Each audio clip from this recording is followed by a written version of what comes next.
Assalamualaikum warahmatullahi wabarakatuh. Masih bersama saya Agung di acara kita bersama Bisri, bincang seputar misteri. Pada kesempatan kali ini saya ingin membagi kisah misteri di Gunung Bromo, salah satu objek wisata yang berada di daerah Jawa Timur, khususnya di perbatasan antara Pasuruan dan Probolinggo. Oke, langsung saja kita simak bersama-sama ceritanya tanpa basa-basi lagi. Mari.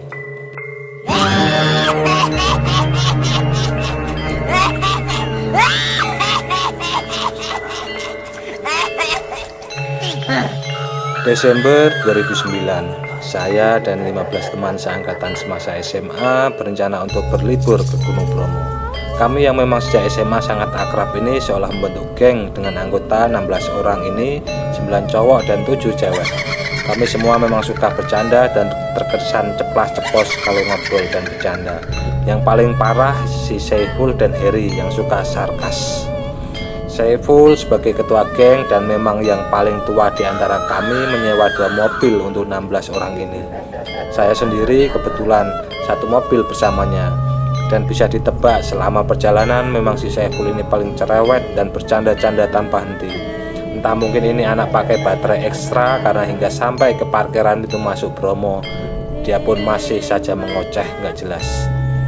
Woi, kita sudah sampai di Gunung Bromo nih. Ayo, yang belum pernah kesini silakan foto-foto, candanya pada teman-teman yang baru saja turun dari mobil. Gendeng, gimana mau foto-foto, sekarang ini kan masih gelap, jawab Heri. Oh iya ya, kalian kan nggak bawa kamera bagus. Hahaha, ketawa Saiful diiring tawa kecut kami.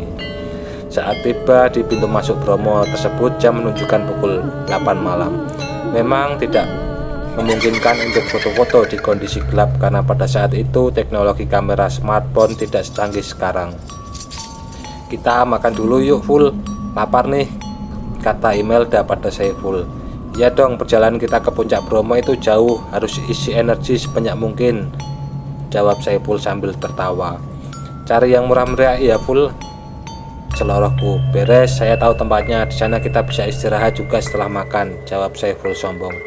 Kami pun bergegas mengikuti langkah Saiful menuju ke salah satu warung yang ada di sekitar pintu Bromo tersebut. Setelah sampai di warung, kita langsung memesan makanan dan setelah kenyang dan istirahat, kami mulai bersiap jalan kaki untuk menuju kawah Bromo. Ya, kami memutuskan untuk berjalan kaki karena Saiful meyakinkan kami kalau dia hafal betul arah ke sana. Jam menunjukkan tepat pukul 11 saat kami sudah siap semuanya. Ayo kita berdoa dulu biar perjalanan kita lancar, kata Heri. Ya benar juga tuh, kata Nisa melengkapi nasihat Heri. Selesai berdoa bersama, lalu kami bergegas memulai perjalanan menuju ke kawah Bromo hanya dengan bermodalkan senter dari masing-masing orang. Full, kamu yakin ya bisa sampai ke kawah Bromo tanpa bantuan pemandu jalan, kata Imelda di awal perjalanan. Kamu nggak usah meragukan jam terbangku ya, Bromo ini udah jadi tempat bermain buatku, jawab Saiful sombong. Sombong kamu, Full, awas ya kalau sampai kesasar terus kita nggak bisa menikmati indahnya matahari terbit di puncak Bromo, sambung Nur yang dari berangkat hanya diam.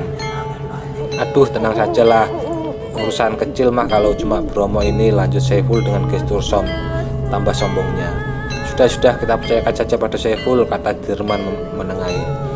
Beberapa menit perjalanan tidak ada satu yang janggal. Kami juga sedikit tenang karena di depan kami tampak cahaya senter dari rombongan lain.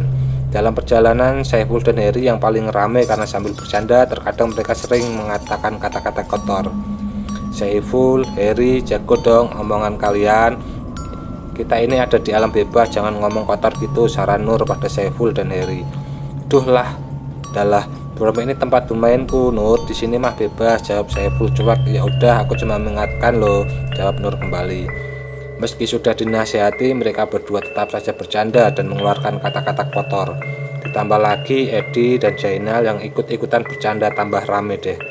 Sementara yang lain lebih banyak mengobrol sewajarnya saja karena sambil berdoa untuk keselamatan kita semua. Terutama Dian yang paling religius, tak henti-hentinya bibinya umat kami membaca doa. 2 jam sudah kami berjalan di kawah pasir, namun belum juga ada tanda-tanda sampai. Bahkan rombongan di depan kami sudah tidak kelihatan cahaya senternya. Saiful dan Heri yang awalnya ramai sekarang malah diam dan nampak bingung. Nur dan Imelda menyadari kebingungan mereka. "Hei, kalian berdua udah kehabisan baterai ya? Kok sudah berhenti bercandanya?" tanya Imelda pada Heri dan Saiful. "Ah, enggak juga kok, cuma lagi malas aja," jawab Saiful enteng. Dari mimik wajah mereka nampak jelas kalau sedang gelisah, namun mereka malu untuk mengakuinya. Jam menunjukkan pukul 2, artinya sudah lebih dari 3 jam berjalan, namun tidak ada informasi dari Saiful bahwa rombongan akan segera sampai. Hingga setengah jam berikutnya Saiful menginformasikan sesuatu yang membuat kami sedikit takut dan khawatir. "Kita berhenti dulu ya," Saiful membuka percakapan. "Memangnya masih lama sampainya ya, Ful?" "Kalau hampir sampai mending lanjut aja, tanggung," jawab Nur. "Kita tersesat," ucap Saiful serius. Tidak biasanya dia berkata serius. "Kamu nggak bercanda kan, Ful? Katamu sudah hafal betul area Bromo ini," jawab Nur dengan nada agak tinggi. "Iya nih, mana buktinya omonganmu?" "Ah," ucap Imelda yang nampak kesal. "Nggak tahu juga nih, nggak biasanya aneh begini," kata Saiful lagi. "Aneh gimana maksudmu?" jawab Nur. "Coba kalian batu itu," ucap Saiful menunjuk sebuah batu bata putih besar. "Kalian sadar nggak, batu tersebut adalah batu penanda awal kawah pasir Bromo ini," lanjut Saiful. "Maksud kamu?" kata Imelda yang belum sempat melanjutkan kalimatnya karena buru-buru Saiful melanjutkan penjelasannya. "Kita kembali ke titik awal kawah pasir." "Kok begini sih, Ful? Kamu tanggung jawab ya. Percuma kamu omong besar tapi nggak ada bukti," ucap Nur dengan nada emosi. Teman-teman yang lain juga ikut menyalahkan Saiful. "Batu itu adalah penunjuk jalan buat pejalan kaki menuju Pura Bromo yang berada dekat Gunung Bromo. Kita sudah mengikuti batu itu, tapi entah kenapa kita bisa kembali ke sini lagi," kata Saiful memberi penjelasan. Semilir angin tiba-tiba berembus. "Ini gara-gara kalian berdua, Ful, Her. Kalian tidak menjaga omongan kalian. Kayak gini kan jadinya," ucapan Nur lagi dengan nada masih emosi. "Sudahlah, nggak usah berdebat dan saling menyalahkan. Ayo kita coba kembali sekali lagi. Ikuti petunjuk batu itu," ucap Derman. "Ya sudah, ayo," jawab beberapa teman-teman yang lain. Kami pun melanjutkan perjalanan, namun kali ini suasana sepi. Tidak ada candaan khas Saiful dan Heri lagi, semuanya lebih banyak diam. 1 jam berlalu hingga tiba-tiba Nur menghentikan rombongan. "Tunggu, coba lihat," Nur menunjuk batu bata putih. "Loh, itu kan batu putih pertama penunjuk jalan. Kenapa kita kembali ke sini lagi?" kata Imelda. "Kita benar-benar sesat, kawan. Lebih baik kita istirahat di sini saja sambil menunggu rombongan orang lewat," kata Saiful pasrah. Nur yang tampak emosi kali ini cuma diam saja, sementara yang lain duduk selonjoran beristirahat untuk menghilangkan lelah. Ada juga yang tertidur. Beberapa menit kemudian ada bapak-bapak jalan kaki sambil menuntun kuda. Beliau bertanya kepada kami, "Mas, Mbak, Bapak lihat dari parkiran sana kok kalian berputar-putar di kawah pasir ini. Kalian tersesat ya?" "Berputar-putar gimana, Pak? Kami jalan lurus mengikuti petunjuk batu itu kok," jawab Derman. Berarti kalian terjebak di akar goib. Mungkin dari kalian ada berkata-kata kotor ya."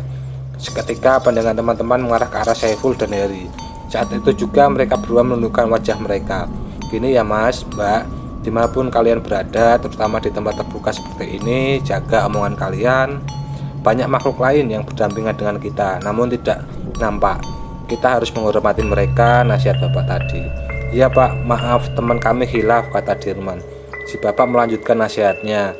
"Kalian masih beruntung tidak tersesat sepenuhnya dan masih ditemukan oleh Bapak. Masih untung tidak ketemu pasir hisap. Ayo Bapak antar kalian hingga ke pura. Lain kali kalau kesini lagi hati-hati ya, jaga omongan ya Mas, Mbak," lanjut Bapak. "Iya Pak," jawab kami serempak.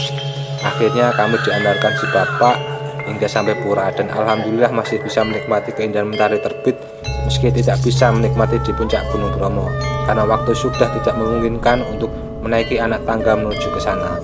Syukur alhamdulillah juga hingga kami kembali ke parkiran tidak ada kejadian mistis lagi. Saiful dan Heri juga jadi pendiam karena menyadari kesalahan mereka. Demikianlah kisahnya yang bisa saya bagikan buat teman-teman semua.